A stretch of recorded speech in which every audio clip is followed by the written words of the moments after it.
一颗苹果从树上掉下来，如果砸到你，你会喊痛，还是捡起来吃呢？1666年的午后，艾萨克·牛顿看见苹果落下，却想到一个问题：为什么苹果总是往下掉，而不是飞向天空？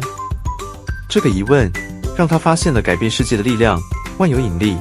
今天就让我们化身小科学家，透过模拟装置，一起探索这股看不见的神奇力量吧。科学动手做。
学知识站。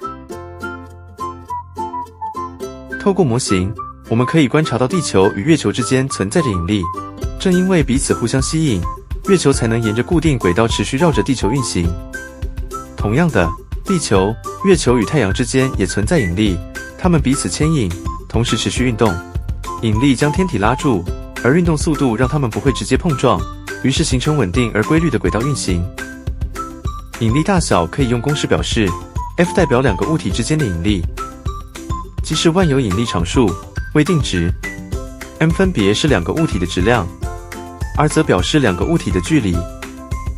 这个公式告诉我们两件重要的事：一、物体的质量越大，引力越大；二、物体之间的距离越远，引力越小。